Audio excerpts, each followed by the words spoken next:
கர்த்தருடைய பரிசுத்த நாமத்துக்கு மகிமை உண்டாவதாக. 1 ராஜாக்களின் புஸ்தகம் 18ஆம் அதிகாரம் 37, 38 வசனம்.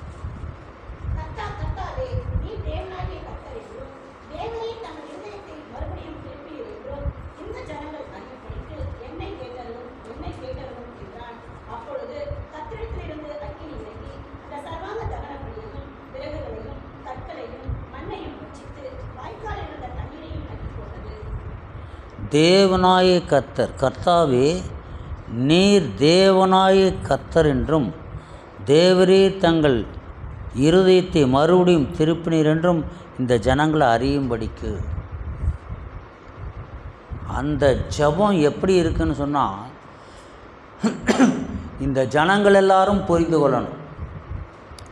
நீரே தேவனாய கர்த்தர் என்பதை புரிந்து கொள்ளணும்.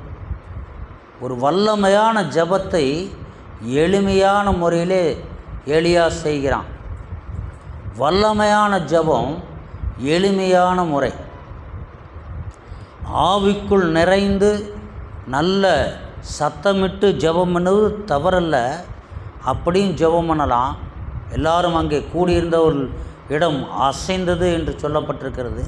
இந்த இடத்துல எலியா எப்படி ஜெபம் பண்ணா என்று சொன்னால், எளிமையான முறையில், கர்த்தாவே நீ தேவனாய கர்த்தர் என்றும் தேவரீர் தங்கள் இதயத்தை மறுபடியும் திருப்பினர் என்றும் இந்த ஜனங்கள் அறியும்படிக்கு என்னை கேட்டருளும், என்னை கேட்டருளும். இந்த விண்ணப்பத்தை செய்கிறதுக்கு முன்பதாக அவன் என்ன செய்கிறான்? 30வது வசனம்.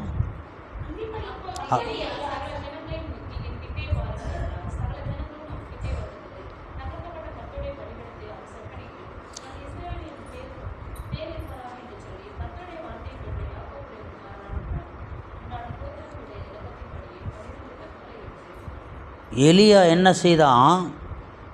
தகர்க்கப்பட்ட கர்த்தருடைய பலிபீடத்தை அவன் செப்பனிட்டு, தகர்க்கப்பட்ட பலிபீடம் செப்பனிடப்பட்டு அதன் மேல் பலியை சந்து சந்தாக துண்டித்து, அப்படியே இருந்தால் கூட ஏதோ தற்செயலாக நடந்து சொல்ல முடியாது. அதுவும் அல்லாமல் 12 உடன் தண்ணீரை ஊற்றினான். எப்படி ஊற்றினான் என்று சொன்னால், அந்த தண்ணீர் வெளியே போய்விடாதபடிக்கு வாய்க்கால்களை வெட்டி. பலி செலுத்துறதுக்கு முன்பதாக இவன் எத்தனை விதமான ஆயத்தங்களை பண்ணுகிறான். நாம் கர்த்தருக்கு பலியிடுகிறோம், ஸ்தோத்திர பலியிடுகிறோம். இன்றைக்கு வேறு பலிகள் எதையும் தேவன் கேட்கவில்லை. இன்றைக்கு நாம் கர்த்தருக்கு ஸ்தோத்திர பலியிடுகிறோம். பலியிடுகிறதுக்கு முன்பதாக, ஆராதிக்கிறதுக்கு முன்பதாக, ஆராதனைக்கு வருகிறதுக்கு முன்பதாக, ஜெபிக்கிறதுக்கு முன்பதாக எத்தனை விதமான ஆயத்தங்கள் நம்மிடத்தில் இருக்கிறது. ஆனால் எலியா எப்பொழுதும் ஆயத்தமாக இருந்தான். எப்பொழுதும் ஆயத்தமாக இருந்தபடியினால தான் என் வாக்கின்படியே என்று இந்த வருஷத்திலே பனியும் மழையும் பெய்யாது என்று சொல்ல முடிஞ்சது. கர்த்தருக்கு முன்பாக நிற்கிற நான் அவருடைய ஜீவனை கொண்டு சொல்லுகிறேன் என்று சொல்ல முடிந்தது. எப்பொழுதும் கர்த்தருக்கு முன்பாக எலியா நின்றான். எப்பொழுதும் ஆயத்தமாக இருந்த எலியா பலி செலுத்துகிற பொழுது ஒரு ஆயத்தம். தகர்க்கப்பட்ட கர்த்தருடைய பலிபீடத்தை அவன் செப்பனிட்டு, பலிபீடம் கர்த்தருடையதாக இருக்கணும். கர்த்தருடையதாக இருக்க வேண்டும் என்று சொன்னால் நம்முடைய இருதயம் கர்த்தருடையதாக இருக்கணும். நம்முடைய விருப்பத்திற்கு செயல்படுகிறதா இருக்கக்கூடாது. மற்ற மனிதர்களை, ஜனங்களை, உறவினர்களை திருப்திப்படுத்துகிறதா இருக்கக்கூடாது. இந்த பலிபீடம் கர்த்தருடையதாக இருக்கணும். கர்த்தருக்கென்று அர்ப்பணிக்கப்பட்ட பலிபீடமாக இருக்கணும். எந்த சூழ்நிலையாக இருந்தாலும், எல்லா சூழ்நிலையிலும் மனிதன் தைரியமாக இருப்பது என்பது அரிதான காரியம். சில நேரத்தில் மனச்சோர்வு உண்டாக தான் செய்யும். அந்த நேரங்களிலே சோர்வினால் தகர்க்கப்பட்ட பலிபீடம் சற்றே தகர்க்கப்பட்டு போயிருந்தாலும், அந்த பலிபீடத்தை செப்பனிடுவதற்காக நாம் கர்த்தருடைய சமூகத்தில் அறிக்கையிட்டு, ஆயத்தப்பட்டு, ஜெபத்தோடு, வேத வாசிப்போடு, கர்த்தருக்கு பயப்படுகிற பயத்தோடு இருதயத்தை பக்குவப்படுத்தி, அதை செப்பனிட்டு நாம் ஸ்தோத்திர பலியிடுகிற பொழுது அந்த பலிகளெல்லாம் கர்த்தருடைய சமூகத்தில் அங்கீகரிக்கப்படும். நாம் இடுகிற பலி, ஸ்தோத்திர பலிகளுக்கு நாம் ஏற்கிற விண்ணப்பங்கள் எல்லாம் அங்கீகரிக்கப்படும். அவன் இப்படி ஒரு எளிமையாய் ஒரு விண்ணப்பத்தை பண்ணினான். இந்த ஜனங்கள் அறியும்படிக்கு என்னை கேட்டருளும், நீர் தேவனாய் கர்த்தர் என்று இந்த ஜனங்கள் அறியட்டும், இவர்கள் அறியும்படிக்கு என்னை கேட்டருளும் என்று ஜெபம் பண்ண போது, அப்பொழுது கர்த்தரிடத்திலிருந்து அக்கினி இறங்கி, கர்த்தரிடத்திலிருந்து அக்கினி இறங்கி அந்த சர்வாங்க தகன பலியையும் விறகுகளையும் கற்களையும் மண்ணையும் பட்சித்து, கற்களையெல்லாம் எரிச்சிருச்சு. கல்லெல்லாம் எரியணும் அப்படின்னு சொன்னால் கற்களை பட்சித்து மண்ணையும் பட்சித்து. அப்படியானால் எப்படிப்பட்ட அக்கினி அந்த இடத்துல இறங்கல்? இப்படிப்பட்ட ஒரு அக்கினி இறங்கும்போது எலியா அங்கே தான் இருந்தான், அவனுக்கு ஒன்றும் ஆகலை. ஆனால் கற்களை பட்சித்து போட்டது, மண்களையெல்லாம் பட்சித்து போட்டதுன்னு சொன்னால் எப்படி அந்த அக்கினி இறந்திருக்கும்? இரும்பை உருக்கக்கூடிய உருக்கெல்லாம் இருக்குது. கார்ட்போர்ட் ஃபேக்ட்ரியில் ஒரு தடவை ஸ்கூலில் கூட்டிகிட்டு போனாங்க, படிக்கிற காலத்தில் கூட்டிகிட்டு போனாங்க. எங்கள் ஊரில் ஒரு கார்ட்போர்ட் ஃபேக்ட்ரி இருக்குது. அங்கே கூட்டிகிட்டு போனப்போ ஒரு என்னமோ ஒரு பெரிய பாய்லர் ஒன்று இருக்குது. அந்த அட்டை தயாரிக்கிற அந்த கார்ட்போர்ட் தயாரிக்கக்கூடிய அந்த மாவு அதில் அதை சுற்றிட்டு இருக்குது. ஒன்று இருக்குது, அந்த பக்கம் இந்த பக்கம் நீட்டிகிட்டு இருக்கும், அந்த ட்ரம்முக்குள்ளே இருக்கும், அது சுற்றிக்கிட்டே இருக்கும். சுற்றும்போது அது கலங்கும், கொதிக்குது. யாரும் கையை விட்டுறாதீங்கன்னு சொன்னாங்க. ஒரு இரும்பு எடுத்துகிட்டு வந்து உள்ளே விட்டார். எது வரைக்கும் விட்டாரோ அது வரைக்கும் இல்லை, திரும்ப எடுத்து காமிச்சார். அந்த இரும்பு விட்டு திரும்ப எடுத்து காமிச்சார். எது வரைக்கும் விட்டாரோ அது வரைக்கும் இல்லை, அது கரைஞ்சி போச்சு, இரும்பு கரைஞ்சி போச்சு. அப்போ இரும்பு கரையக்கூடிய அளவுக்கு உலகத்தில் ஏதோ ஒரு லிக்யூட் இருக்குது, ஒரு அனல் இருக்குது. இப்போ கர்த்தருடைய அக்கினி எப்படிப்பட்டது என்று சொன்னால் கல்லையும் மண்ணையும் பட்சிக்கக்கூடியது. கல்லையும் மண்ணையும் எந்த நெருப்பாக இருந்தாலும் அது அப்படியே எரிஞ்சு அதை அப்படியே கொதிக்க வச்சு அப்படியே இருக்கும். ஆனால் இங்கே என்ன சொல்லப்பட்டிருக்கிறது? கற்களையும் மண்ணையும் பட்சித்து வாய்க்கால் இருந்த தண்ணீரையும் நக்கி போட்டது என்று சொன்னால் இவனுடைய ஜெபம் எவ்வளவு வல்லமையுள்ளதாக இருந்தது. எளிமையாக ஜெபம் பண்ணினான். சத்தமிட்டு ஜெபம் பண்ணது தவறல்ல, இந்த இடத்துல இவன் எளிமையாக ஜெபம் பண்ணினான். எளிமையாய் பண்ணப்பட்ட ஜெபத்திற்கு உடனே பதில் கிடைத்தது. நாம் சத்தமிட்டு ஆவிக்குள் நிறைந்து ஜெபித்தாலும் சரி, எளிமையான முறையில் ஜெபித்தாலும் சரி, மனதுக்குள்ளே ஜெபித்தாலும் சரி, ஆண்டவருக்கு தெரியும். நாம் ஜெபிக்கிற ஜெபங்கள் ஆண்டவருக்கு தெரியும். எத்தனையோ காரியங்கள், எவ்வளவு சின்ன சின்ன விஷயங்கள் ஆச்சரியமாக இருக்கும். இந்த இடத்துல அடிக்கடி போகும்போது வரும்போது ரொம்ப இடைஞ்சலாக இருக்குது. ஆண்டவரை இந்த ஒர்க் ஷாப் இந்த இடத்த விட்டு போகணும் அப்படின்னு ஜெபம். இன்றைக்கி அந்த இடத்துல அந்த ஒர்க் ஷாப் இல்லை. ஒரு சாதாரண விஷயம், சின்ன சின்ன விஷயங்கள் ஜெபம் பண்ணும்போது தைரியமாக நம்பிக்கையோடு ஜெபம் பண்ணு. இவ்வளோதான். அவர் நம்மள்ட்ட ஒன்றும் கேட்கலை. நம்பு, சந்தேகப்படாத, இவ்வளோதான் சொல்கிறாரு. நாம் எதை கேட்டாலும் அந்த பிரகாரமாக இந்த எலியா ஒரு ஜெபத்தை பண்ணினான். கர்த்தரிடத்திலிருந்து அக்கினி இறங்கினது. அங்கே மண்ணெண்ணெயெல்லாம் தேடிட்டு இருக்க முடியாது, மண்ணெண்ணெய் நெருப்புட்டிலாம் தேடிட்டு இருக்க முடியாது. அப்போ தேட முடியாத இடத்துல எலியா கையிலே ஒரு ஆயுதத்தை வைத்திருந்தான்.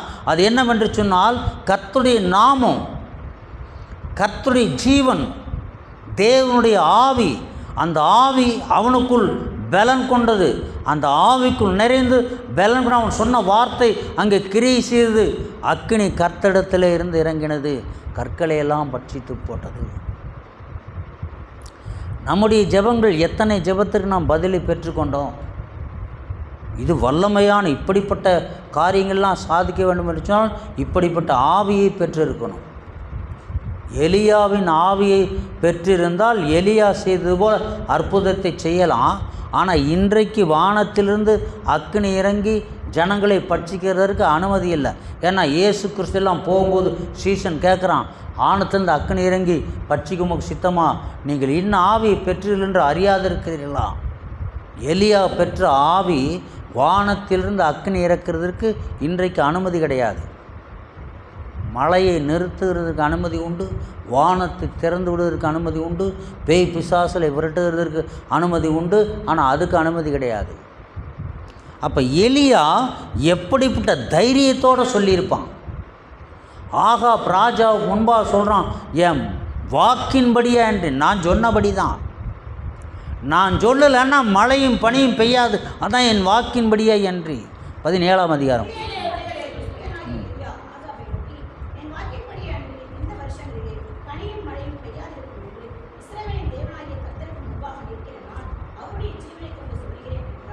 அவருடைய ஜீவனை கொண்டு, அவருடைய ஜீவனை கொண்டு என்று எல்லாராலையும் உபயோகிக்க முடியுமா? அப்படிப்பட்ட தைரியம் இருக்க வேண்டும் என்று சொன்னால் அப்படிப்பட்ட பரிசுத்தம் இருக்கணும்.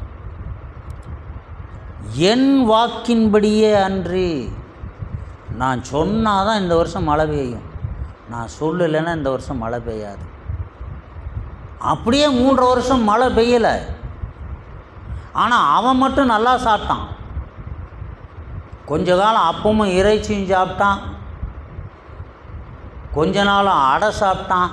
ஏன்னா இதில் கட்டின கொழுப்பெல்லாம் கரையணும்னு ஆண்டவர் வச்சுருக்காரோ என்னவோ தெரியல. கொஞ்ச நாள் அடை சாப்பிட்டான். அது என்ன அடைன்னு தெரியல. அவன் நடந்து போகும்போது தூதர்கள் கொண்டு வந்து அவனுக்கு அப்பத்தை வச்சாங்க. தலையிலே சுடப்பட்ட அப்பத்தையும் தண்ணீரையும் கொண்டு வந்து வச்சாங்க. இன்னொரு முறை அப்பத்தை கொண்டு வந்து தூதன் வச்சான், தட்டி எழுப்புனான், பிரயாணம் பண்ணு, போகிற தூரம் வெகு தூரம். அப்படியானால் இந்த நாட்களைப் போல அந்த நாட்களிலே அபிஷேகமும் தரிசனமும் கிடையாது. அந்த நாட்களிலே ஒரு தூதன் ஆகாரத்தை கொண்டு வந்து கொடுத்தான் என்று சொன்னால் அந்த மனிதன் எலியாவுடைய ஜீவியம் எப்படிப்பட்டதாக இருந்திருக்கும்? கர்த்தருடைய ஜீவனை கொண்டு, இப்போ நம்மெல்லாம் அவருடைய நாமத்தை கொண்டு சொல்லுகிறோம், அவருடைய ஜீவனை கொண்டு சொல்லுகிற அளவுக்கு அவன் உரிமை பெற்றிருந்தான் ஆண்டவரிடத்தில். அவன் பசியாக இருக்கும்போது, அவன் களைத்து படுத்திருக்கும்போது தூதனிடத்தில் தூதன் கொண்டு வந்து அப்பத்தை கொடுத்தான், தண்ணீரை கொடுத்தான், தலையிலே சுடப்பட்ட அப்பத்தை கொடுத்தான் என்று சொன்னால் எலியா தேவனுடைய மகனாகவே இருந்தான்னு சொல்லணும்.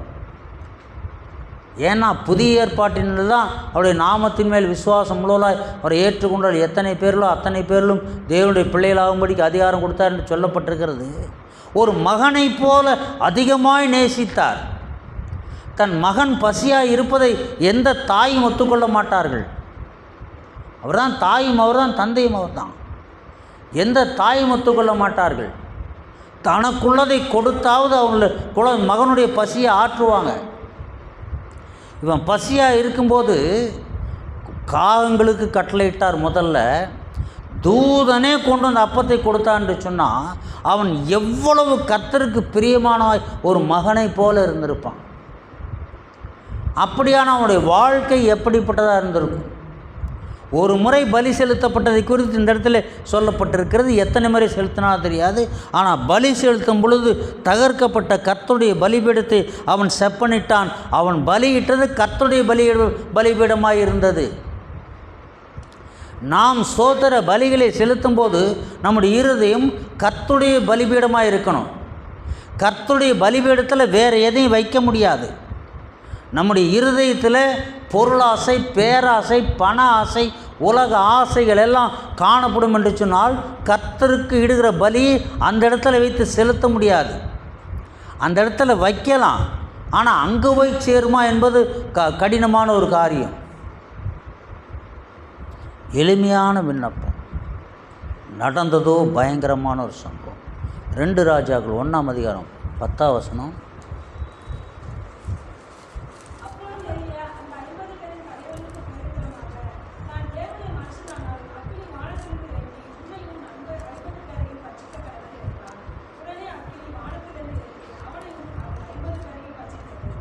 ராஜா அனுப்புகிறாரு. 50 பேரையும் 50 பேரின் தலைவனுக்கு பிரதியுத்தரமாக, நான் தேவனுடைய மனுஷனானால் அக்கினி வானத்தில் இறங்கி உன்னையும் உன் 50 பேரையும் பற்றி கடவுது என்றான். மொத்தம் 51 பேர் தலைவனோட சேர்த்து. தேவனுடைய வார்த்தை ஜீவனும் வல்லமையும் உள்ளது என்பதை இந்த இடத்துல பார்க்கலாம். தேவனுடைய வார்த்தை எலியாவுக்குள் இருந்தது. ஆகவே அவனுக்குள்ளிருந்து புறப்படுகிற வார்த்தை தேவனுடைய வார்த்தையாக இருந்தது. அது ஜீவனும் வல்லமையும் உள்ளதாக இருந்தது. முற்றிலும் கர்த்தருக்கென்று தன்னை அர்ப்பணித்து தேவனுக்கு பயந்து, தேவனுடைய வார்த்தைகளுக்கு பயந்து, அந்த நாட்டில் எலியாவுக்கு வேதாகமம் கையில் கொடுக்கப்படலை. ஆனால் தேவனுடைய வார்த்தை அவனுக்குள்ளே இருந்தது. தேவன் அவனோடு பேசினார். கேரி தாற்றங்கரையிலே போய் ஒளித்து கொண்டிரு என்று அவனுடைய சொன்னார். சாரிபாத் விதவைக்கு ஆயத்தப்படுத்தி விட்டு அங்கே அனுப்பினார். போக பிரயாணம் பண்ண போகிற, நீ போக வேண்டிய தூரம் வெகு தூரம், எழுந்து போஜனம் பண்ணு, பிரயாணம் பண்ணு என்று சொன்னான். அதை சாப்பிட்டு அந்த பலத்தில் 40 நாள் இரவும் பகலும் நடந்து சென்றானான். ராத்திரி தூங்கலையா? இரவும் பகலும் என்று அங்கே சொல்லப்பட்டிருக்குது. அப்போ ராத்திரி தூங்கலையா? தூக்கம் வராத சாப்பாடு அது. எப்படி இஸ்ரவேல் ஜனங்கள் வனாந்தரத்தில் போகும்பொழுது கொடுக்கப்பட்ட மன்னாவானது வஸ்திரம் அழுக்காகாமல் பாதுகாத்து, செருப்பு தேயாமல் பாதுகாத்து, அவருடைய கால்கள் வீங்காமல் பாதுகாத்து அவர்களை எப்படி நடத்துதோ, அவர்கள் அணிந்திருந்த உடைகள், அந்த சட்டை வேஸ்ட் எல்லாம், அந்த குழந்தைக்கு போட்டிருந்த சட்டை டவுசர்லாம் பெருசாக இருக்கணும். ஏன்னா 40 வருஷம் வனாந்தரத்தில் டெய்லெல்லாம் கிடையாது, வனாந்தரத்தில் ஜவுளி கடை கிடையாது. அவங்க போட்டிருந்த உடையெல்லாம் வளர்ந்துருக்கணும். அப்படியானால் அந்த மன்னாவின் தன்மை அது. அந்த மன்னாவை புசிக்கும் பொழுது, சாப்பிடும்போது இந்த தன்மைகளெல்லாம் அதுக்கு உண்டு. அப்போ எலியா போஜனம் பண்ணின அந்த அப்பத்திற்கு அப்படி ஒரு தன்மை இருந்திருக்கும். தூக்கம் வராத தன்மையும், நடக்கக்கூடிய பலத்துக்குரிய தன்மையும் அதில் இருந்திருக்கும். 40 நாள் இரவும் பகலும் நடந்து போனான்.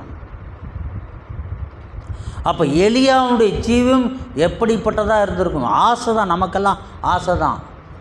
சில சூழ்நிலைகளில் மனச்சோறு வரத்தான் செய்து மனிதனுக்கு. இயேசு கிறிஸ்து அற்புதத்தை செய்கிற பொழுது, 10 குஷ்டரோகிகளை சுத்தமாக்கின பொழுது அவர் சற்றே களைப்படைந்து இளைப்பாறினார் என்று வேதாகம கல்லூரியில் சொல்லி கொடுத்தாங்க. அவரிடத்துல இருக்கும்போது ஒருத்தன் மட்டும் நன்றி சொல்ல வர்றான். அப்போது ஒரு இடத்துல ஹீலிங் நடக்கும்போது அது நம்மை தாக்குறது என்பது இயல்பாக சில இடத்துல அனுபவத்தில் நம்மளே பார்த்துருக்கோம். அது நம்மளை தாக்க வரும், சில நேரம் பலகீனப்படுத்தும். ஆனால் அந்த நேரத்தில் கொஞ்சம் சோர்வாக இருக்க வேண்டியதுதான். எலியாவும் அப்படிப்பட்டவனாக தான் வாழ்ந்தான். எலியாவுக்கும் அப்படிப்பட்ட பலகீனம் இருந்தது. வானத்திலிருந்து அக்கினி, முதல்ல பலிபீடத்தை, அந்த பலியை அங்கீகரிக்கிறதற்கு கர்த்தரிடத்திலிருந்து அக்கினி வந்தது. ஏன்னா கர்த்தர் அந்த பலியை ஏற்றுக்கொள்கிறார். கர்த்தரிடத்திலிருந்து அந்த அக்கினி வந்தது. அந்த அக்கினி எரிந்து அந்த பலியை அங்கீகரித்தது. இப்போ என்ன பண்ணுறான்? எதிரியை பழி வாங்குறான். எதிரியை பழி வாங்குறான்னா பழி வாங்கணும்னு நினச்சில்ல, இவன் பயந்துக்கிட்டு, இவன் உயிருக்கு பயந்துக்கிட்டு, போன ராஜா நம்மளை கொன்னுருவானோன்னு பயந்துக்கிட்டு என்ன பண்ணுறான்? வந்தவன் திரும்பி போகாத அளவுக்கு வானத்திலிருந்து அக்கினி இறங்கி என்ன சொல்கிறான்? நான் தேவனுடைய மனுஷன் ஆனால். அப்படி சொல்ல முடியுமா? எத்தனை பேர் சொல்ல முடியும்? நான் கிறிஸ்தவனானால் இந்த இடத்துல இப்படி ஒரு சம்பவம் நடக்கட்டும் என்று நம்மால் தைரியமாக சொல்ல முடியுமா? நான் கிறிஸ்தவனானா, உண்மையான கிறிஸ்தவனாய் நான் இருந்தால் இந்த இடத்துல இந்த சம்பவம் நடக்கட்டும். நான் உண்மையான கிறிஸ்தவனாக இருந்தால் விளையாத நிலையம் விளையட்டும். நான் உண்மையான கிறிஸ்தவனாக இருந்தால் இவருடைய பேய் இவர்களை விட்டு போகட்டும், இந்த வியாதி நீங்கட்டும்.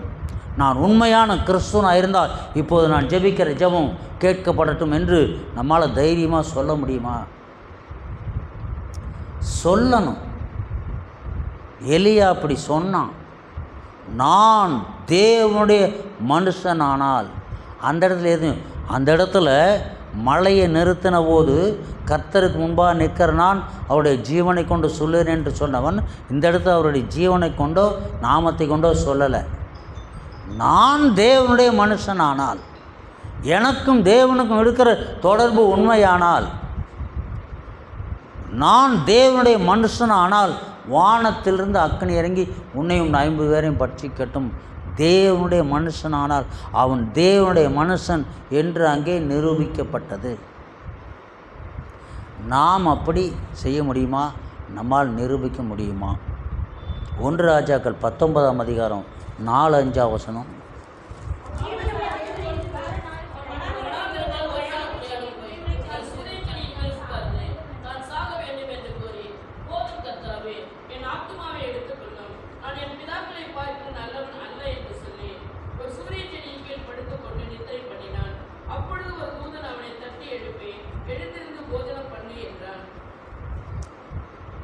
என்ன சொல்கிறான்? வனாந்தரத்தில் ஒரு நாள் பிரயாணம் போய் ஒரு சூறை செடியின் கீழ் உட்கார்ந்து தான் சாக வேண்டும் என்று கோரி. ஏன்னா மனச்சோர்வு. இவ்வளவு பெரிய அற்புதத்தை செய்தவன் கர்த்தரிடத்திலிருந்து அக்கினி இறங்கி அவனுடைய பலியை பட்சித்தது.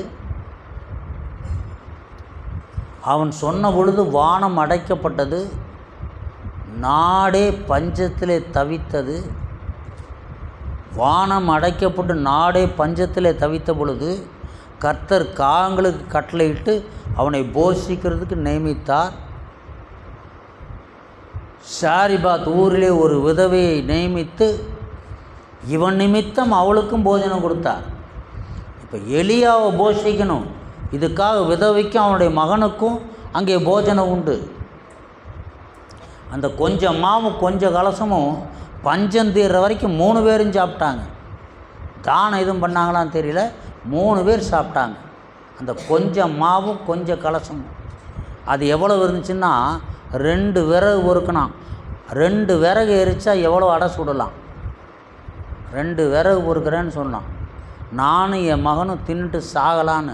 அப்போ விஷத்தை வாங்கிட்டு வந்து வச்சுருந்தாலும் என்னவோ தெரியலை. சாகணுன்னா 2 அடையை சுட்டு தின்ட்டு சாகணும்னு என்ன, அதில் விஷத்தை கலந்து சுட்டு தான் சாக முடியும். அப்போ விஷத்தை வாங்கி வச்சுருந்தாலும் என்னவோ தெரியல, ஒரு முடிவோடு இருந்தான்.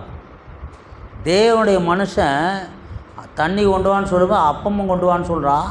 அப்போ சொல்லும்போது முதல்ல ஒரு அடையை செஞ்சு என்கிட்ட கொண்டு வான்னு சொல்கிறான். செய்ய முடியுமா? இருக்கிறது கொஞ்சம் அப்போ. ரோட்டில் ஒரு தீர்க்கதரிசி வந்திருக்கா, அவளுக்கு தீர்க்கதரிசின்னு தெரியுமா என்னவோ தெரியல. ஒரு ஆள் வந்து முதல்ல ஒரு அடை, உனக்கு 2 பேருக்கு சுடுறதில்லை, நீங்கள் 2 பேரும் சுடுறீங்க, முதல்ல எனக்கு சுட்டு கொடு, அப்புறம் நீ சுட்டு கொடு என்று சொன்னால் மனிதனால் முடியுமா? அந்த விதவை அதை செய்தாள். அதை செய்த பொழுது அந்த பஞ்சந்தீர் மட்டும் அவர்கள் 3 போஷிக்கப்பட்டார்கள். இவன் நிமித்தம் அந்த விதவையும் போஷிக்கப்பட்டாள். அப்போது இவனு இப்படிப்பட்டவனுக்கு ஒரு மனச்சோர்வு வந்து நான் சாக வேண்டும் என்று சொல்லி விண்ணப்பம் பண்ணுற அளவுக்கு வந்துட்டான்.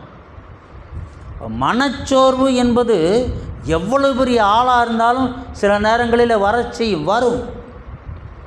அதை மேற்கொள்ளணும். மேற்கொள்ளுகிறதற்கு பலப்படுகிறதற்கு கர்த்தருடைய உதவி தான் நமக்கு தேவை. நான் சொல்லிட்டு என் ஆத்துமாவை எடுத்துக்கொள்ளும், நான் என் பிதாக்களை பார்க்கலும் நல்லவன் அல்ல என்று சொல்கிறான். இவ்வளோ பெரிய ஆள் சொல்கிறான், நான் நல்லவன் அல்ல, முன்னோர்களை பார்க்கலும் நல்லவன் அல்ல.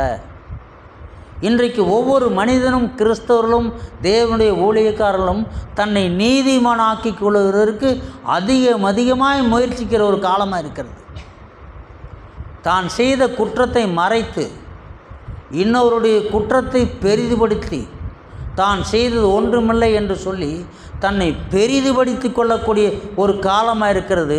ஆனால் எலியா என்ன சொன்னால், முன்னோர்களை பார்க்கலும் பிதாக்களை பார்க்கலும் நான் நல்லவன் அல்ல, என்னை எடுத்துக்கொள்ளும்.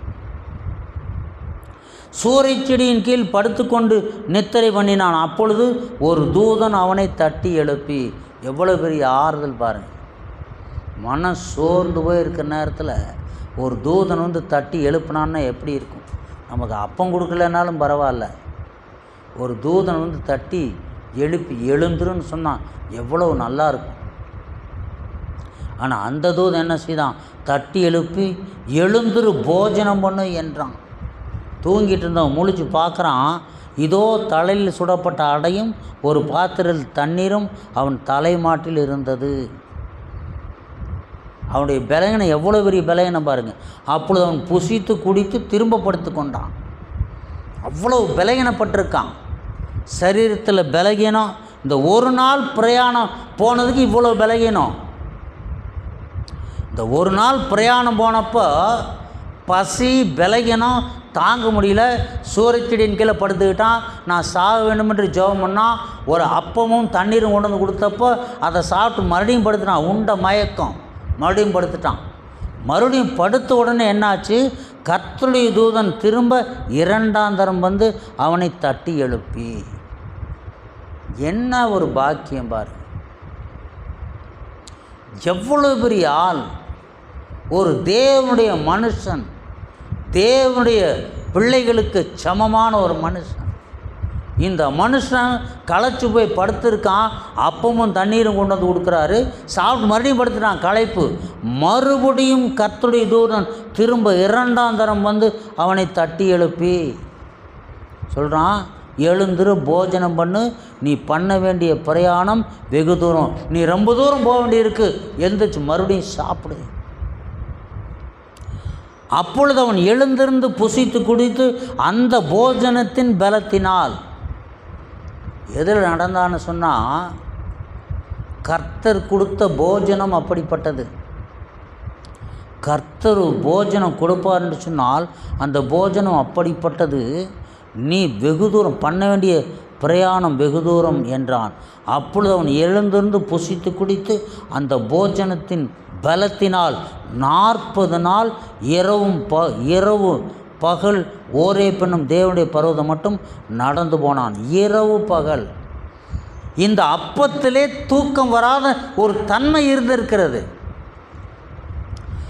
தேவன் நமக்கு ஒரு போஜனத்தை கொடுப்பார்னு சொன்னால் அது ஒரு விசேஷித்த பலத்தை கொடுக்கக்கூடியதாக இருக்கும்.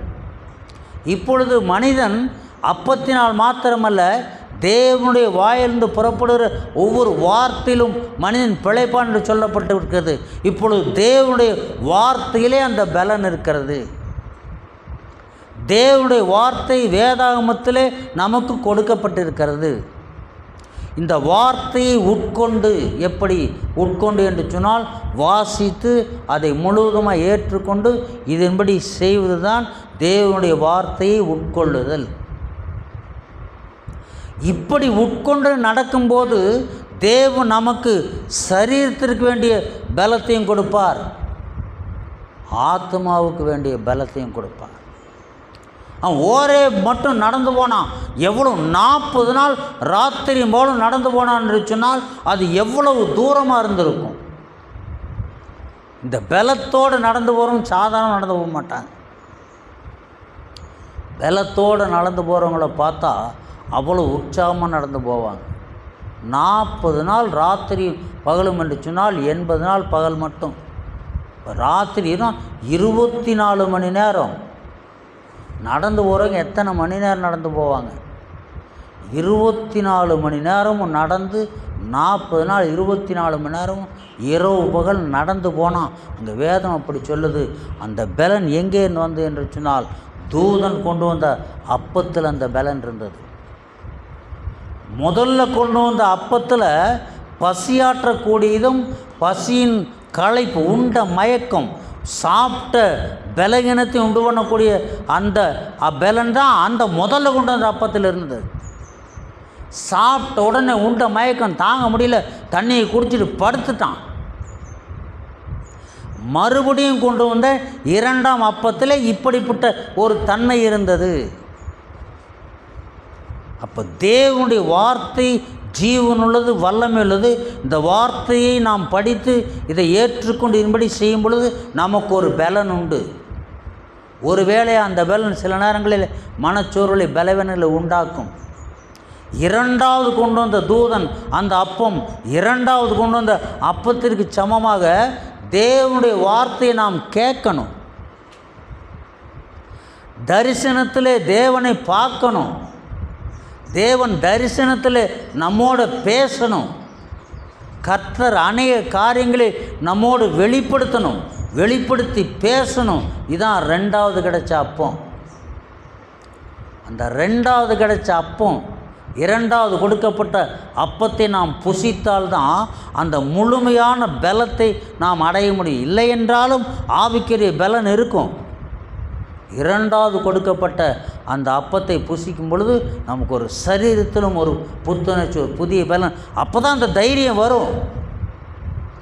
செத்தாலும் சாகிறேன் என்று சாத்ராக் மேஷாக் ஆபேத்நேகோ சொன்னாங்களே, அந்த தைரியம் அப்போ தான் வரும்.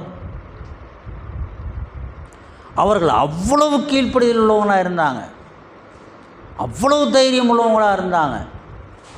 தானியேலுக்கு ராக்காலத்தில் தரிசனங்கள் வெளிப்படுத்தப்பட்டது என்று சொன்னால் இவர்கள் எல்லாரும் ஒருமனப்பட்டு ஜெபம் பண்ணினார்கள். அதில் இவர்களுக்கும் பங்குண்டு. அந்த பலன் அப்போ தான் கிடைக்கும். பார்க்குறோம், வாட்ஸ்அப்பில் ஊழியக்காரர்கள் மறுதளிக்கிறதெல்லாம் பார்க்குறோம். அதை பார்க்கும் பொழுது உடனே அவர்களை நாம் நிந்திக்க முடியாது, பரியாசம் பண்ண முடியாது.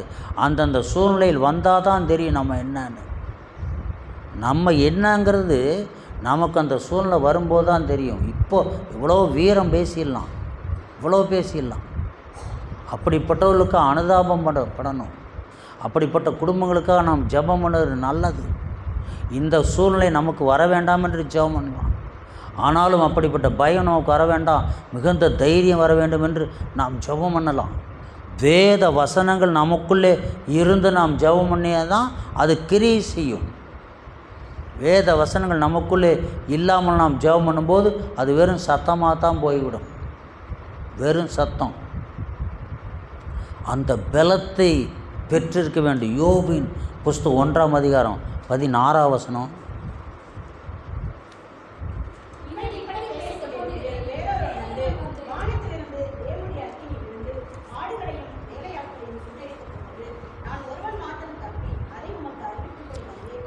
அறிவிக்க வந்தேன் என்று சொன்னான். இந்த வசனம் எனக்கு மிகவும் ஆச்சரியமாக இருக்குது, ஆச்சரியமாக இருந்தது. அதை குறித்து அதிகமாக தியானிச்சிருக்கேன்.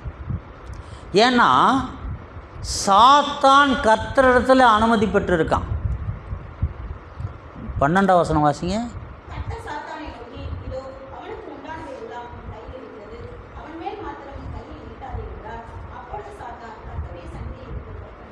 இப்போ சாத்தான் சோதிக்கிறான் யோபுவை. சரி, விரோதிகளை அனுப்புனா எல்லாம் ஆடு மாடுகள் போச்சு, என்ன வெள்ளம் போச்சு. இங்கே என்னன்னா, வானத்திலிருந்து தேவனுடைய அக்கினி விழுந்து ஆடுகளையும் வேலையாட்களையும் சுட்டெரித்து போட்டது. வானத்திலிருந்து தேவனுடைய அக்கினி விழுந்து. சோதிக்கிறது யாரு? தேவன் பொல்லாங்கினால் சோதிக்கிறவர் அல்ல. அவனவன் சுய இச்சையினால் இழுக்கப்பட்டு சோதிக்கப்படுகிறான். இந்த இடத்துல சோதிக்கிறது யாரு? சாத்தான். ஆனால் அக்கினி எங்கே இருந்து வந்தது? தேவனுடைய அக்கினி வானத்திலிருந்து வந்தது. வானத்திலிருந்து தேவனுடைய அக்கினி விழுந்து ஆடுகளையும் வேலையாட்களையும் சுட்டெரித்து போட்டது. அங்கே ஒட்டகம் கழுதை ஏர் மாடு எல்லாத்தையும் அடுத்தடுத்து வந்து எல்லாம் ஒரு ஒருத்தன் சபையர் அவன்லாம் வந்து ஓட்டிகிட்டு போயிட்டான், வேலையால் கொன்னுட்டான். இங்கே ஆடுகளையும் வேலையாட்லையும், இந்த ஆடு மேய்க்கிற ஆட்டு மேய்ப்பவர்களையும் இந்த வேலையாட்லையும் கொல்லுகிறதற்கு தேவனுடைய அக்கினி வானத்திலிருந்து இறங்கினது. அதை தியானிக்கும்போது ரொம்ப ஆச்சரியமாக இருக்கிறது. அப்படியானால் சாத்தான் நம்மை சோதிக்க வரும் பொழுது, கர்த்தர் அனுமதி கொடுக்கும் பொழுது அவன் கேட்குறதெல்லாம் கிடைக்கும் போல இருக்குது. இந்த இடத்துல அப்படி தான் யோசிக்க வேண்டியதாக இருக்குது. ஏன்னா தேவன் பொல்லாங்கினால் சோதிக்கிறவர் அல்ல. தேவனுடைய அக்கினி வானத்திலிருந்து தேவனுடைய அக்கினி இறங்கினது என்று சொன்னால் இவன் சோதிக்கிறதற்கு முழு அனுமதியை பெற்றிருக்கிறான். வானத்திலிருந்து கர்த்தருடைய அக்கினியை சாத்தானால் எடுக்க முடியாது. அவன் விண்ணப்பம் பண்ணி இருப்பான். லேகியோன் என்ற ஆயிரக்கணக்கான பிசாசுகள் கர்த்தரிடத்தில் விண்ணப்பம் பண்ணி சமுத்திரத்தில் பாய்ந்து பன்றி கூட்டங்கள் கொன்று ஓடப்பட்டது போல இந்த இடத்துல சாத்தான் ஒருவேளை விண்ணப்பம் பண்ணியிருப்பான். அக்கினி அனுப்பி இவைகளெல்லாம் கொன்று போடும் அல்லது கொல்ல அனுமதி தாரும் என்று ஏதோ ஒரு விண்ணப்பம் பண்ணியிருப்பான். இவனால் தேவனுடைய அக்கினியை சாத்தான் எடுக்க முடியாது. சாத்தான் தேவனுடைய அக்கினி கிட்டேயே போக முடியாது. தேவனுடைய அக்கினி விழுந்து இவ்வளோ ஆச்சரியமாக இருக்குது. அது மாத்திரமில்லை, 19ஆம் வசனம்.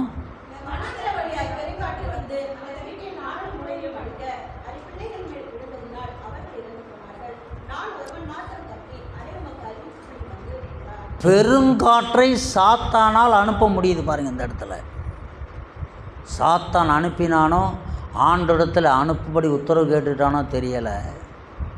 பெருங்காற்று. இப்போ இவ்வளவெல்லாம் நடந்தது, எல்லாம் ஒளிந்தது, ஆஸ்தியிலிருந்து பிள்ளைகளும் அழிந்தார்கள். இவை எல்லாவற்றிலும் யோபு பாவம் செய்யவும் இல்லை, தேவனை பற்றி குறை சொல்லவும் இல்லை. அப்படியானால் அவன் பெற்றுக்கொண்ட பலன் எப்படிப்பட்டது? அதுதான் வரும் விஷயத்துக்கு. யோபு எப்படிப்பட்ட பலத்தை பெற்றிருந்தான்? அங்கே சாத்ராக் மேஷாக் ஆபேத்நேகோ உயிரே போனாலும் பரவாயில்லை, என் தேவன் என்னை காப்பாற்றுவார், அவர் காப்பாற்றாவிட்டாலும் பரவாயில்லை என்று சொல்லி வைராக்கியமாக நிற்கிற அளவுக்கு அந்த சாத்ராக் மேஷாக் ஆபேத்நேகோவுக்கு தைரியம் எதனால் வந்தது என்று சொன்னால், தேவனுடைய வார்த்தைக்கு அவருடைய கீழ்ப்படிதல் அந்த அளவு இருந்தது. தேவனை குறித்த ஒரு பக்தி வைராக்கியம் அவர்களை பட்சித்தது. இங்கே எல்லாம் ஒளிந்து போயிற்று. இனிமேல் மறுபடியும் ஒரு ஐஸ்வர்யம் கிடைக்கும், சொத்து சேர்க்க முடியும் என்பதற்கு எந்த விதமான அறிகுறியும் கிடையாது.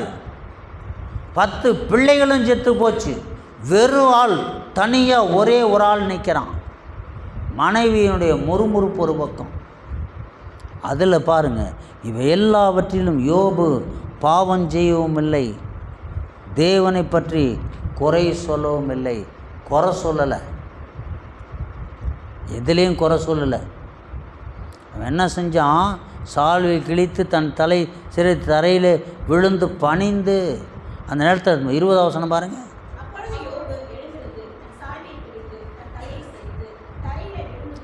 தரையிலே விழுந்து பணிந்து,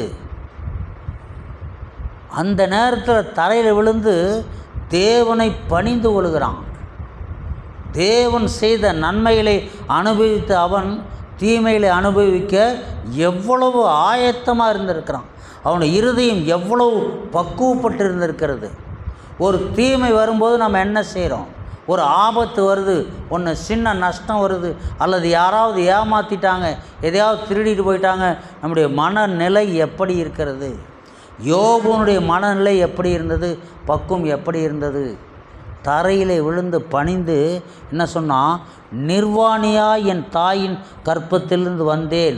யோபு மாத்திரமல்ல, உலகத்தில் பிறந்த எல்லா மனிதனும் அப்படி தான்.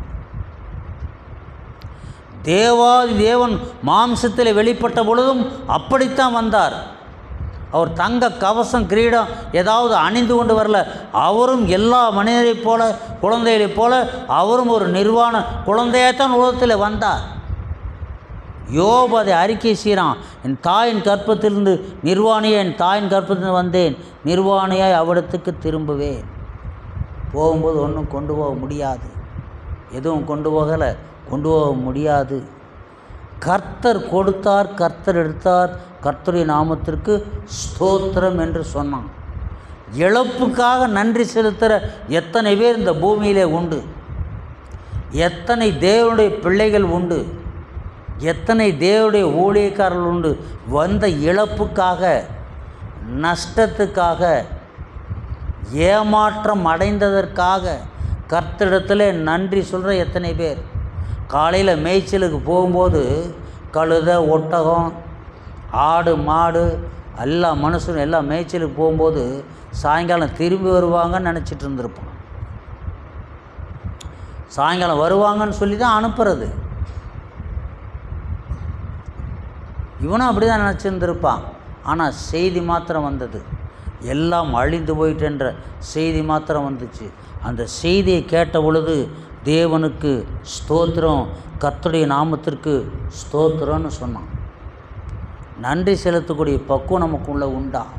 யோபை போல தேவனுடைய வார்த்தையினால் நிரப்பப்பட்டு தேவனுடைய ஆவிக்குரிய பலத்தை பெற்று கர்த்தருக்கென்று வாழக்கூடிய ஒரு வைராக்கியம் இருக்கும் என்று சொன்னால் இப்படிப்பட்ட தைரியம் நமக்கு நிச்சயமாய் கிடைக்கும். லேவியராகவும் 10ஆம் அதிகாரம் முதல் 2 வசனம்.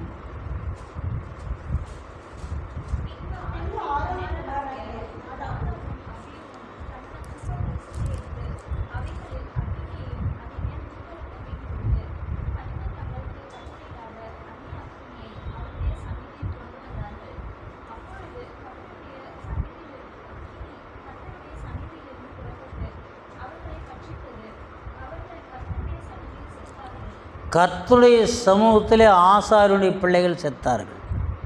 பின்பு ஆரோனின் குமாரராகிய நாதாபும் அபியுவும் தன் தன் தூப கலசத்தை எடுத்து அவைகளில் அக்கினியையும் அதன்மேல் தூபவர்க்கத்தையும் போட்டு கர்த்தர் தங்களுக்கு கட்டளையிடாத அந்நிய அக்கினி அவருடைய சந்நிதியில் கொண்டு வந்தார்கள். கர்த்தர் கட்டளையிடாத அந்நிய அக்கினி. வெளிப்பாடுகளாவது தீர்க்க தரிசனங்களாவது கர்த்தர் சொல்லாமல் சொல்லக்கூடாது. வெளிப்பாடு என்பது தேவன் நமக்கு வெளிப்படுத்தி சொல்லுகிற விஷயம். ஊழியக்காரர்கள் பிரசங்கத்தில் சொல்லுவாங்க, கர்த்தர் என்னோடு நின்று எனக்கு சொல்லி கொண்டிருக்கிறார், கர்த்தர் சொல்லுகிறதே நான் சொல்லுகிறேன் என்று சொல்லுகிறார் என்று சொன்னால் அதுதான் கர்த்தர் கொடுக்குற வெளிப்பாடு தான். அது கர்த்தர் என்ன வெளிப்படுத்தி சொல்லுகிறாரோ அதை மைக்கில் எல்லாரும் முன்பாக சொல்லுகிறார்கள். இது கர்த்தர் சொல்லுகிற வார்த்தை. கர்த்தர் சொல்லாத வார்த்தை சொல்லுவர்களும் உண்டு. அன்றைக்கு நாதாபும் அபியும் அந்த இடத்திலே விழுந்து செத்தார்கள். ஆனால் இன்றைக்கு அப்படி கிடையாது. எல்லாவற்றையும் கணக்கெழுதி வச்சுக்கிட்டு இருக்கார். எத்தனை பொய், எத்தனை ஏமாற்றுகள், கர்த்தர் சொன்ன வார்த்தை எவ்வளவு, சொல்லாத வார்த்தை எவ்வளவு, எல்லாவற்றையும் கணக்கெழுதி வைத்திருக்கிறார். கர்த்தர் தங்களுக்கு கட்டளையிடாத அந்நிய அக்கினியை அவருடைய சந்நிதியில் கொண்டு வந்தார்கள். அந்நிய அக்கினி வல்லமையும் ஜீவனுமுள்ள தேவனுடைய வார்த்தை சொல்லுகிறது அல்லாமல் தங்களுடைய கற்பனைகளை மற்ற காரியங்களை ஜனங்களுக்கு சொல்லுகிறதும் அந்நிய அக்கினியை கொண்டு வருவதற்கு சமம். ஏனென்று சொன்னால் தவறான உபதேசத்தினால் இடறி போகிற ஆத்துமாக்கள் எத்தனை. காணிக்க பாட்டு பாடி காணிக்க எடுக்க காரியத்தை குறித்து என்னுடைய கருத்தை சொல்லுகிற பொழுது என்னுடைய சபையின் இன்னொரு சபையினுடைய விசுவாசி சண்டைக்கு வந்துட்டாங்க. அது இப்போ சொன்னோன்னா எத்தனையோ எதிர்ப்புகள் வரும். ஆனால் ஃபோன் நம்பர் நம்ம போடுறதில்ல, அதனால் பிரச்சனை இல்லை. தெரிஞ்சவங்க யாராவது கேட்பாங்க, அதனால் ஃபோன் நம்பரை போடாததுனால அதை சொல்லலாம். ட்ரெயினில் பிச்சை எடுக்கிறவன் பாட்டு பாடிட்டு வர்றான். அங்கே ஒருத்தர் சொல்கிறாரு, இவனுக்கு வேறு வேலையே இல்லைன்னு. இன்னொருத்தர் சொல்கிறாரு, அவன் என்னையா பண்ணுவான் பாவம்னு சொல்லுவார். அவன் பிச்சை எடுக்கிறவன் என்ன வர்றான்னா, இஷ்டப்பட்டவங்க தான் போடலாம், கட்டாயம் கிடையாது. பாட்டு பாடிட்டு தூக்குவாளி எடுத்துகிட்டே வருவாங்க. இஷ்டப்பட்டவங்க போடலாம், கட்டாயம் கிடையாது. போடலாம் கட்டாயப்படுத்த மாட்டாங்க. சபையில் பையை எடுத்துகிட்டு போகிறாங்க, பாட்டு பாடுறாங்க, பாட்டு பாடிட்டு தான் போகிறாங்க. அது ஒருத்தர் சொல்கிறாரு, அப்படிலாம் சொல்கிற சபையெல்லாம் உண்டு. இவங்களுக்கு வேறு வேலையே இல்லை அப்படின்னு ஒருத்தர் சொல்கிறாரு, சொல்லுவாங்க. இன்னொருத்தர் சொல்கிறாரு, அவர் என்னையா பண்ணுவார், ஏன்னா எந்த சம்பளம் கிடையாது, இந்த சம்பளம் வாங்குறவங்களும் செய்கிறாங்க, அவர் என்னையா பண்ணுவார்னு இப்படி சொல்கிறாரு. ஆனால் இங்கே என்னன்னா கட்டாயம் கிடையாது, இல்லை போட்டையான்னு கட்டாயம் கிடையாது. இஷ்டப்பட்டவங்க போடலாம், இல்லைன்னா பரவாயில்ல, பாட்டு பாடிட்டு வரிசையாக வருவாங்க. என்னுடைய கேள்வி என்னன்னா, அதுக்கும் இதுக்கும் என்ன வித்தியாசம்? இதுதான் பாட்டு பாடி காணிக்கை எடுக்கிறதை குறித்து என்னுடைய கருத்து. சத்தியத்தும்படி நான் அதை சொல்லலை, என்னுடைய கருத்து. தேவாலயத்தில் காணிக்கப்பட்டு இருந்தது, எல்லாரும் காணிக்கை போட்டாங்க. இயேசு கிறிஸ்து அங்கே நின்று பார்த்தாரு. 2 துட்டுக்கு சரியான காசு போட்ட விதவை பார்த்து சொன்னார், இவர் எல்லாரை காட்டிலும் அதிகம் போட்டாள். எல்லாரும் தங்களுடைய ஐஸ்வர்யத்திலிருந்து போட்டார்கள். எவ்வளோ தன் ஜீவனத்துக்கு உண்டான எல்லாவற்றையும் போட்டு விட்டால் அன்னைக்கு அதை தவிர வேறு காசு அவள்கிட்ட இல்லை. ஏன்னா இயேசு கிறிஸ்து தெரியும், மனசுக்குள்ளே முறுமுறுக்கும் போதே கண்டுபிடிச்சி சொன்னவர். அந்த விலையேறப்பெற்ற நலதம் என்ற தைலத்தை கொண்டு போடும்போது முறுமுறுக்கிறாங்க. பாவியான ஸ்திரீ வந்த பொழுது முறுமுறுக்கிறாங்க. ஒரு ஆயக்காரன் வீட்டில் சாப்பிட போன போது முறுமுறுக்கிறாங்க. அப்போ அவர் சொன்னார், இவங்கெல்லாம் நினைக்கிறத பற்றி அவர் சொல்கிறாரு. அப்போ இந்த 2 துட்டுக்கு சரியான காசு போட்ட உதவினிடத்தில் வேறு காசு இருந்ததா இல்லையான்னு அவருக்கு தெரியும். வேறு காசு இருந்ததுன்னு அந்த காரியத்தை சொல்லியிருக்க மாட்டார். ஏன்னா போய் மறுபடியும் சாப்பிட்ருப்பா.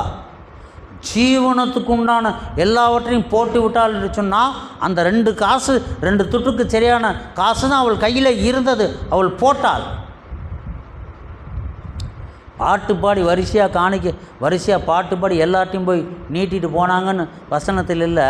காணிக்க விடும்போது காணிக்கை பெட்டி அருகே அவர் நின்று கொண்டு இருந்தார். அந்த நாட்கள் வேறு, இந்த நாட்கள் வேறு. இது விசுவாசத்தினால் சாதிக்கக்கூடிய ஒரு நாட்கள். இன்றைக்கு தேவன் நம் ஒவ்வொருவருக்குள்ளும் இருக்கிறார். என்னுடைய கருத்தை தான் சொன்னேன், இது சத்தியம்னு சொல்ல என்னுடைய கருத்தை தான் சொன்னேன். அதனால தான் இங்கே பாட்டு பாடி காணிக்கை எடுக்கிறது இல்லை. இங்கே காணிக்கப்பட்டி எந்த இடத்துல இருக்குதுன்னு எத்தனை பேருக்கு தெரியுமோ தெரியாது.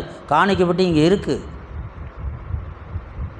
அந்த பெட்டியை நம்பி நாங்கள் இல்லை, தேவனை நம்பி இருக்கோம். ஆகவே குறையில்லாமல் அவர் போஷிக்கிறார், நிறைவாய் கொடுக்கிறார், எந்த குறையும் கிடையாது. ஏனென்று சொன்னால் ஆண்டவர் நம்பி இருக்கிறோம். காணிக்க பையை நம்பி இல்லை, காணிக்க பெட்டியை நம்பி இல்லை, கர்த்தரை நம்பி அவருடைய வேத வசனத்தை நம்பி அவருடைய நாமத்திற்கு நிற்கிற பொழுது அவர் நம்மை நடத்துகிறவராக இருக்கிறார். இந்த யோபுக்கு அந்த தைரியம் இருந்தது. அந்த தைரியம் இருந்ததுனால தான் எல்லாமே இழந்த பொழுது கர்த்தருக்கு நன்றி செலுத்தினான். இங்கே ஆசாரியன் என்ன செஞ்சான்னு சொன்னால், கர்த்தர் தங்களுக்கு கட்டளையிடாத அந்நிய அக்கினி அவருடைய சன்னதியிலே கொண்டு வந்தாங்க. கர்த்தர் கட்டளையிடாத அந்நிய அக்கினி, வேதத்திலே சொல்லப்படாத சத்தியத்தை பிரசங்கித்தால், வேதம் தவறு என்று சொல்லுகிற காரியத்தை சரி என்று பிரசங்கித்தாலோ, வேதம் சரி என்று சொல்லுகிற காரியத்தை தவறு என்று பிரசங்கித்தாலோ அது அந்நிய அக்கினிக்கு சமம். அது அன்று உடனே கொல்லப்பட்டார்கள், இன்றைக்கு கணக்கிலே வைக்கப்பட்டு இருக்கும். அப்பொழுது அக்கினி கர்த்தருடைய சன்னியிலிருந்து புறப்பட்டு அந்நிய அக்கினி வரும்போது கர்த்தருடைய அக்கினி வருது பாருங்க. இங்கே கர்த்தர் கட்டளையிடாத அந்நிய அக்கினியை அவர்கள் கொண்டு வந்த பொழுது கர்த்தருடைய அக்கினி இங்கே வருது. அப்பொழுது அக்கினி கர்த்தருடைய சந்நிதியிலிருந்து புறப்பட்டு அவர்களை பட்சித்து அவர்கள் கர்த்தருடைய சந்நிதியில் செத்தார்கள். அந்நிய அக்கினி என்பது கொடூரமானது, அது பொல்லாதது, துணிகரமாக அதை செய்யக்கூடாது. தெரியாத காரியத்தை தெரியாது என்று ஒத்துக்கொள்ளலாம், தெரிந்து சமாளிக்க வேண்டாம். ஒருவேளை சமாளிக்கும் போது அது தவறாக இருக்கும் என்று சொன்னால் கர்த்தருடைய கோபம் வருவதற்கு அதிக வாய்ப்பு அந்த கணக்கில் எழுதியிருப்பார். தவறான கணக்கில் அவர் எழுதி வைத்து விடுவார். ஜாக்கிரதையாக இருக்கணும். அப்போஸ்தலர் நடவடிக்கைகள் 19ஆம் அதிகாரம் 11-12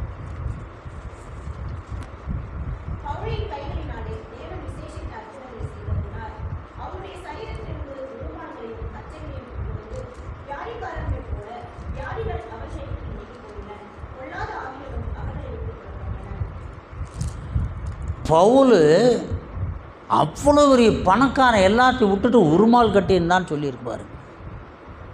பவுலின் கைகளினாலே தேவன் விசேஷித்த அற்புதங்களை செய்திருந்தார். அவனுடைய சரீரத்திலிருந்து உருமால்களையும் கச்சைகளையும் உருமால் கட்டணுன்னா அவன் என்ன நிலைமைக்கு வந்திருக்கணும். எல்லாத்தையும் நஷ்டம்னு சொல்லிட்டான், குப்பைன்னு விட்டுட்டான். அவனுடைய ஐஸ்வர்யம் மிகப்பெரியது, கப்பல்களெல்லாம் ஓடினது, அவ்வளோ பெரிய பணக்காரன், எல்லாத்தையும் விட்டு வந்தான். உருமால் கட்டினான். ஒருவேளை வேறு தலைப்பாயின்னு சொல்லியிருக்குமே, இந்த தலைப்பாயின்னு சொல்லிய உருமால்கள் என்று சொல்லப்பட்டிருக்கிறது. உருமால்களையும் கச்சையிலையும் கொண்டு வியாதிக்காரர் மேல் போட வியாதிகள் அவர்கள் நீங்கி போயின, பொல்லாத ஆவிலும் அவர்களை விட்டு புறப்பட்டன. அவன் உபயோகித்த அந்த ஒரு துணியை போடும்போது அந்த இடத்துல அற்புதம் நடந்து என்று சொன்னால் அவனுடைய சரீரத்துக்குள் எவ்வளவு தேவனுடைய வார்த்தை இருந்திருக்கும். அவனுடைய சரீரத்துக்குள்ளே காணப்பட்ட தேவனுடைய வார்த்தையும் கீழ்ப்படியிலும் சத்தியத்துடைய வைராகியம், அந்த வசனம் சரீரத்திலிருந்து அது மிஞ்சி அந்த வஸ்திரங்களிலே தங்கியிருந்தது. அவனுக்குள்ளே இருந்த அந்த வல்லமை அவனுடைய வஸ்திரத்தில் இருந்தது. அதை போடும்போது அங்கே அற்புதங்கள் நடந்தது, வியாதிகள் நீங்கினது, பொல்லாத அவர்களை விட்டு நீங்கி போயின, பொல்லாத ஆவிகளும் அவர்களை விட்டு புறப்பட்டன. இதை பார்த்தான் கொஞ்சம் பேர், 7 பேர். அவன் யார்? யூத குலத்தை சார்ந்த ஆசாரியனுடைய பிள்ளைகள். அதை பார்த்தான் பாருங்கள். அப்பொழுது தேசாந்திரிகளாய் திரிகிற மந்திரவாதிகளாகிய யூதரில் சிலர். தேசாந்திரிகளாய் திரிகிறவர். இன்றைக்கு பாருங்கள், சில இடத்துல டாக்டர் இருப்பாங்க, சில இடத்துல கூட்டம் நிரம்பி வழியும், சாப்பிட போக நேரம் இருக்காது. ராத்திரி வீட்டுக்கு குறிப்பிட்ட நேரத்தில் அவ்வளோ பேர் நிரம்பி வழியுவாங்க. சித்த வைத்தியமெல்லாம் பண்ணுவாங்க. கூட்டம் பாருங்கள், பாபநாசத்தில் ஒரு எலும்பு முறிவு கட்டுறாரு, காலையிலிருந்து சாயங்காலம் வரைக்கும் கட்டுறாரு. கூட்டமாக கூட்டம், எத்தனையோ கிலோமீட்டர், நூற்றுக்கணக்கான கிலோமீட்டருக்கு அந்த பக்கம், பல 100 மைலுக்கு அந்த பக்கம் இருந்தெல்லாம் வர்றாங்க. அவரால் நகர முடியல. மஞ்சக்காமாலைக்கு மருந்து கொடுக்குறாரு, பரவாயில்ல, அவங்களால சமாளிக்க முடியல, கூட்டம் நெருக்க முடியல. ஆனால் ஒரு சில சித்தரை பாருங்கள், இன்னைக்கு இந்த ஊரில் இருப்போம், இந்த ஊரில் இந்த இடத்துல வந்து பாருங்கள், இன்றைக்கி இந்த ஊரில் இருப்போம். அவங்களிடத்துல சாமர்த்தியம் திறமையும் இருந்தால் இவங்க ஏன் ஊராக அலையணும்? இருக்கிற இடத்துக்கு கூட்டம் தேடி போகும். சில ஊழியக்காரரை பாருங்கள், இன்றைக்கு இந்த ஊரில் இந்த லாட்ஜில் ரூம் போட்டிருக்கோம், வர்றவங்க ஜெபம் பண்ணிக்கலாம். இன்றைக்கி இந்த ஊரில் இந்த ரூமில் லாட்ஜில் ரூம் போட்டிருக்கோம், வர்றவங்க ஜெபம் பண்ணிக்கலாம். தேவனுடைய கிருபை இருக்குமானால் ஏன் ஊராக சுற்றணும்? தேவனுடைய கிருபை இருக்குமானால் இருக்கிற இடங்களிலே வைத்து கர்த்தர் கிரியை செய்வார். இங்கே சொல்லப்படுகிறது, தேசாந்திரிகளாய் திரிகிற மந்திரவாதிகளாய் யூதரில் சிலர். யாரும் வருத்தப்படக்கூடாது. ஒருவேளை ஊராக போகிற ஊழியக்காரங்க இந்த பிரசங்கத்தை கேட்டால் வருத்தப்படக்கூடாது. ஏன் ஊராக போகணும்? இருக்கிற இடத்துலேருந்து ஜெபித்தால் தேவனுடைய கிருபை நமக்கு கிடைக்காதா என்று யோசித்து ஜெபம் பண்ணணும். ஊராக போகிறவங்களை பற்றி அங்கே சொல்லியிருக்கு, தேசாந்திரிகளாய் திரிகிற மந்திரவாதிகளாய் யூதரில் சிலர் பொல்லாத ஆவிகள் பிடித்திருந்தவர்கள் மேல் கர்த்தராகிய இயேசுவின் நாமத்தை சொல்ல துணிந்து.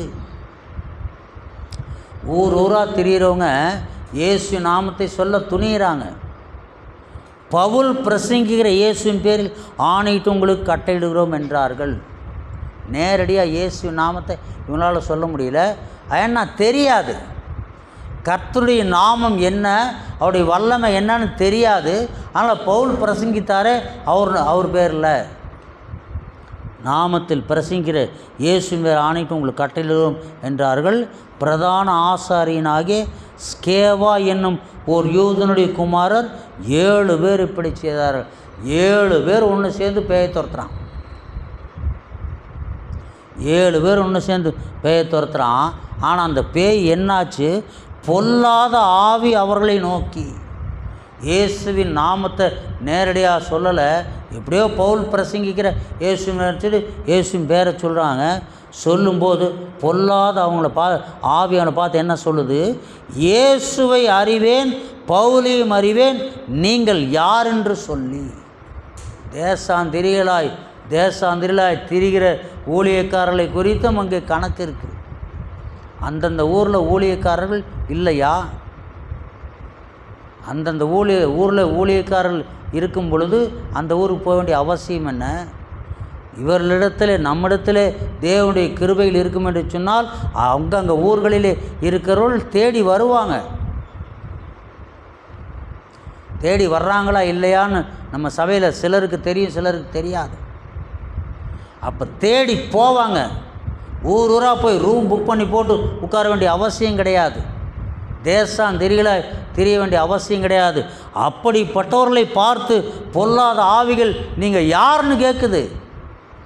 யாருன்னு கேட்டு பொல்லாத ஆவியுடைய மனுஷன் அவர்கள் மேல் பாய்ந்து, ஒரே ஒருத்தன் தான் இந்த இடத்துல, மனுஷர்கள்னு சொல்லலை, பொல்லாத ஆவியுடைய மனுஷன் ஒரே ஒரு மனுஷன் பலாத்காரம் பண்ணி அவர்களை மேற்கொள்ள அவர்கள் நிர்வாணிகளும் காயப்பட்டவர்களுமாகி அந்த வீட்டை விட்டு ஓடி போனார்கள். ஒரே ஒரு மனுஷன், பேய் பிடிச்ச ஒரு மனுஷன் 7 பேரை அடித்து விரட்டுனா, ட்ரெஸ் எல்லாம் கிழிச்சு விட்டு காயப்படுத்தி அந்த 7 பேரும் காயப்பட்டவர்களாய் ஓடி போனாங்களாம். தேசாந்திரிகளாய் திரிகிறவர். கர்த்தருடைய வார்த்தை நமக்குள்ளே இருக்கணும், தேவனுடைய கிருபை நமக்குள்ளே இருக்கணும், அந்த கிருபைக்குரிய அதிகாரத்தை பெற்றிருக்கணும், கிருபை வரங்களையும் பெற்றிருந்து ஒரு பிசாசின் மேல் கை வச்சாதான் அது சொன்னபடி கேட்கும். தேசாந்திரிகளாய் திரிகிறவர்கள். அப்போ தேவனுடைய வார்த்தை எலியாவுக்குள் நிரப்பப்பட்டது போல யோபுவுக்குள் நிரப்பப்பட்டிருந்தது. Shadrach Meshach ஆபேத்நேகோவுக்குள் நிரப்பப்பட்டிருந்தது. ஆகவே தான் எலியா 40 நாள் இரவும் பகலும் போனான். அவன் சொன்னான், அக்கினி இறங்குச்சு, 2 தடவை அக்கினி இறங்குச்சு. உன்னையும் 50 பேரையும் படிச்சுக்கிட்டோன்னா 50 பேர் 102 பேர் 2 முறையாக அக்னியில் சுட்டரிச்சான். வானத்திலிருந்து கர்த்தருடைய அக்னி புறப்பட்டு அந்த பலியை கர்த்தரிலிருந்து அக்னி வந்து பலியை அங்கீகரித்தது. அவன் தேவனுடைய வார்த்தையினால் நிரப்பப்பட்டிருந்தான். இவ்வளவு உயிரே போக வேண்டிய சூழ்நிலை 7 மடங்கு அதிகமாய் சூடாக்கப்பட்டது என்று அறிந்திருந்தும் சாத்ராக் மேஷாக் ஆபேத்நேகோ வைராக்கியமாய் நின்றார்கள். தேவனுடைய வார்த்தைக்கு பயந்து நிரப்பப்பட்டிருந்தார்கள். யோபு அத்தனை ஐஸ்வர்யம் ஆஸ்தியில் போன பிறகு தனி மனிதனாக நின்றான். கர்த்தரை பணிந்து கொண்டான். காரணம் என்ன? தேவனுடைய வார்த்தைக்கு அவன் அவனுக்கு எப்படி ஆலோசனை கிடைச்சோ தெரியல. அது வரைக்கும் அவன் கர்த்தரை பார்த்த மாதிரி தெரியலை. அதன் பிறகு தான் கர்த்தர் அவனோட பேசுகிறார். அப்படியே வாழ்க்கை வாழ்ந்து கொண்டிருக்கிறான். அப்போ அவனுக்குள் எப்படி ஒரு வைராக்கியம் வந்தது? பலி செலுத்துறதுக்கெல்லாம் அவன் கற்று வைத்திருந்தான். பிள்ளைகள்லாம் பிறந்தநாளுக்கு விருந்து கொண்டாடினா ஒருவேளை பிள்ளைகள் தவறு செய்திருப்பாங்க, பாவம் செய்திருப்பார்கள், அறியாமல் செய்திருப்பாங்க. அதற்காக பலிகளை செலுத்தினான் யோபு. கர்த்தருக்கு பயப்படுறவன், அவனை குறித்து வேதம் சொல்கிற சாட்சி, உத்தமன் சன்மார்க்கன் தேவனுக்கு பயந்தவன் பொல்லாப்பு விழுவன் அவனைப் போல ஒருவன் பூமியில் இல்லை. அப்படி இருந்ததுனால கர்த்தருடைய பலன் அவனுக்குள்ளே இருந்தது. அவன் மனதை திடப்படுத்தி கொண்டான். தேவன் அவனை சும்மா விட்டல, 2 மடங்காக கொடுத்தார். ஆனால் கொடுப்பார் என்பது அவனுக்கு தெரியாது. கர்த்தர் கொடுத்தார், கர்த்தர் எடுத்தார். கர்த்தர் நாமத்தை ஸ்தோத்திரம் என்று சொன்னவனுக்கு கர்த்தரால் கொடுக்க முடியும் என்ற ஒரு நம்பிக்கை இருந்திருக்கும். நாம் தேவனுக்கு கீழ்ப்படிந்து, தேவனுடைய வார்த்தைக்கு கீழ்ப்படிந்து, தேவனுடைய வார்த்தைகளை உடையவர்களாக இருப்போம் என்று சொன்னால் அந்த தைரியமும் அந்த விசுவாசம் நமக்குள்ளே இருக்கும். நாம் கர்த்தருடைய நாமத்தினால் சாதிக்க முடியும். ஜெபம் பண்ணுவோம்.